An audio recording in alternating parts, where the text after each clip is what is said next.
Hallo, zur dritten Folge. Das ist Stanley Parable. Und ich klicke auf Rhythm's Game. Hier haben wir gestoppt mit dieser komischen Linie, die uns hoffentlich diesmal zum Ziel führt. You know what, Stanley? I say forget the adventure line. What's it ever done for us? We're intelligent people, right? Why can't we make up our own story? Something exciting, daring, mysterious. Ja, das ist eine gute Idee. This all sounds perfectly doable. Why don't we simply start wandering in, well, I don't know. How about this direction? Ja, klingt, das ist doch eine gute Idee. Langsam mag ich den Typen. Yes, this is exciting. Just me and Stanley forging a new path, a new story. Well, it could be anything. What do you want our story to be? Go wild. Use your imagination. Whatever it might be, Stanley, I am ready for it. Ich kann leider nichts machen, ne? Sonst würde ich jetzt irgendwas machen. Oh, no, not you again. Stanley, I'd also like to veto the line from having any role in our awesome new story. No lines or monitor rooms. Just don't acknowledge it, and we should be fine. Ah, ist das lustig. Ich feiere dieses Spiel so hart irgendwie. Läuft's.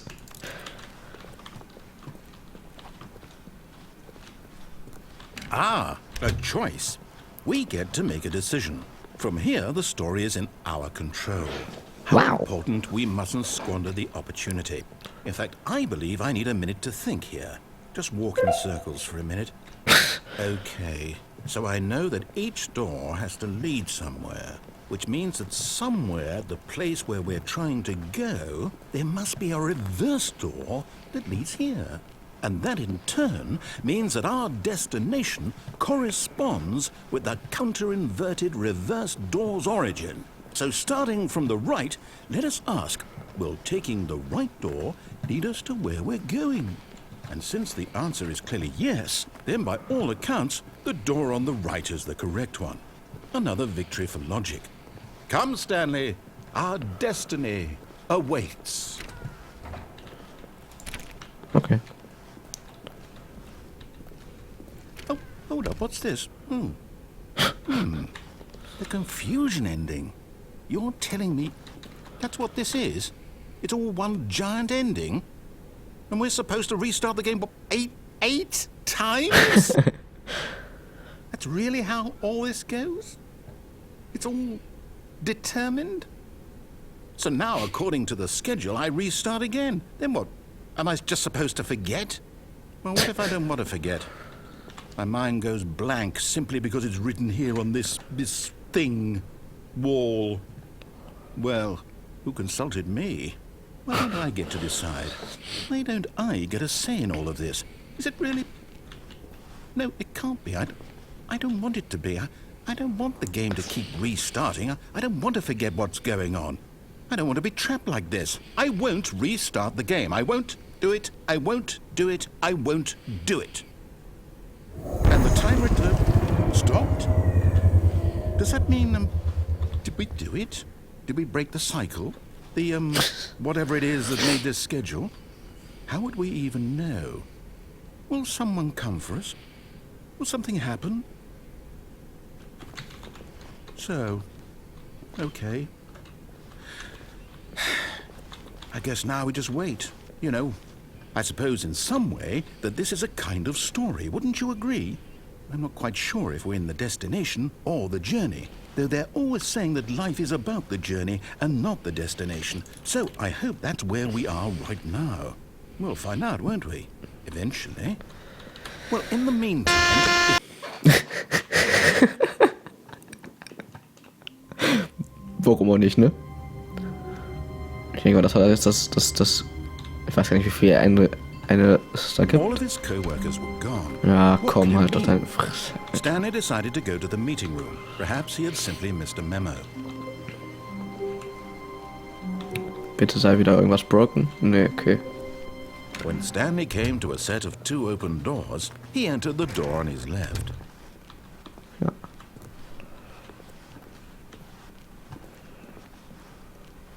Yet there was not a single person here either. Feeling a wave of disbelief, Stanley decided to go up to his boss's office, hoping he might find an answer there. Ja, da waren wir schon drin, da war ja auch nichts. Gehen wir mal hier runter. Coming to a staircase, Stanley walked upstairs to his boss's office. Ja, war doch jetzt hoch, oder nicht? But Stanley just couldn't do it. He considered the possibility of facing his boss, admitting he had left his post during work hours. He might be fired for that. And in such a competitive economy, why had he taken that risk? All because he believed everyone had vanished? His boss would think he was crazy. And then something occurred to Stanley. Maybe, he thought to himself, maybe I am crazy.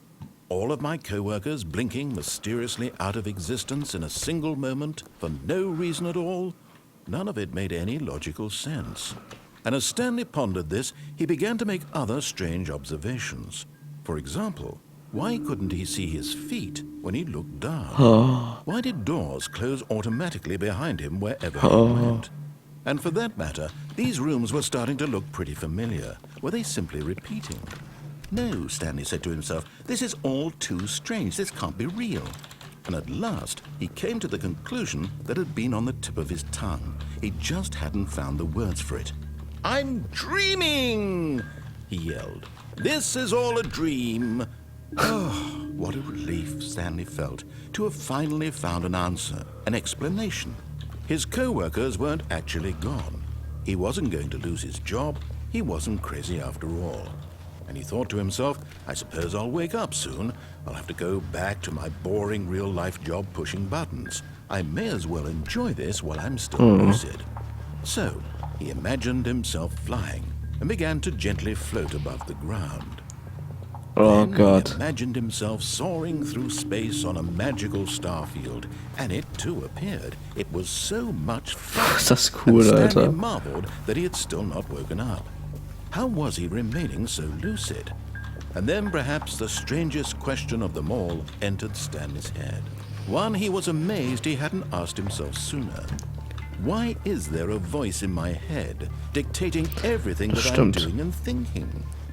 Now the voice was describing itself being considered by Stanley, who found it particularly strange.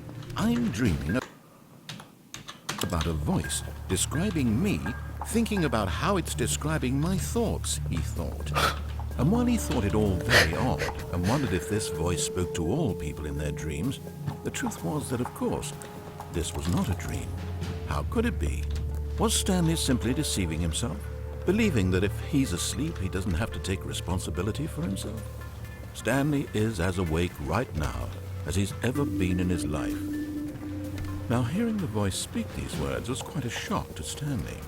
After all, he knew for certain, beyond a doubt, that this was in fact a dream. Did the voice not see him float and make the magical stars just a moment ago? How else would the voice explain all that? This voice was a part of himself too. Surely, if he could just... He would prove it. He would prove that he was in control, that this was a dream. So he closed his eyes gently, and he invited himself to wake up. He felt the cool weight of the blanket on his skin, the press of the mattress on his back, the fresh air of a world outside this one. Let me wake up, he thought to himself. I'm through with this dream. I wish it to be over. Let me go back to my job.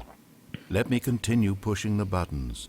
Please, it's all I want.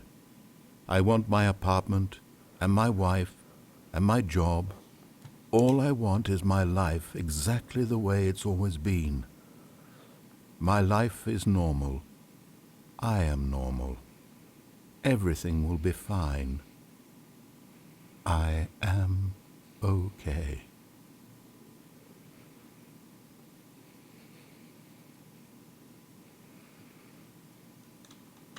Wir sind immer Stanley noch hier. began screaming. Please, someone, wake me up. My name is Stanley. I have a boss. I have an office. I am real. Please, just someone tell me I am real. I must be real. I must be. Can anyone hear my voice? Who am I? Who am I? And everything went black.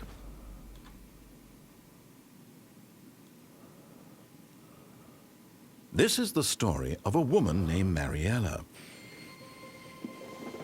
Mariella woke up on a day like any other. She arose, got dressed, gathered her belongings, and walked to her place of work. But on this particular day, her walk was interrupted by the body of a man who had stumbled through town talking and screaming to himself, and then collapsed dead on the sidewalk. And although she would soon turn to go call for an ambulance, for just a few brief moments, she considered the strange man. He was obviously crazy.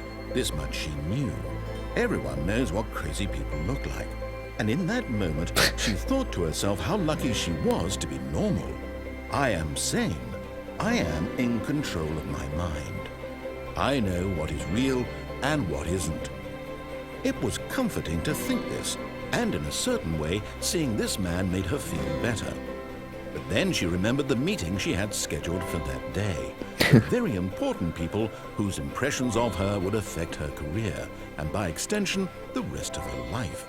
She had no time for this, so it was only a moment that she stood there, staring down at the body.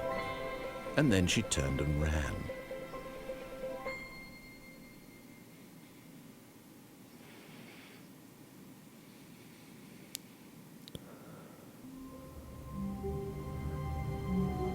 Und wenn ihr mehr von dem Spiel sehen wollt, könnt ihr das in der nächsten Folge.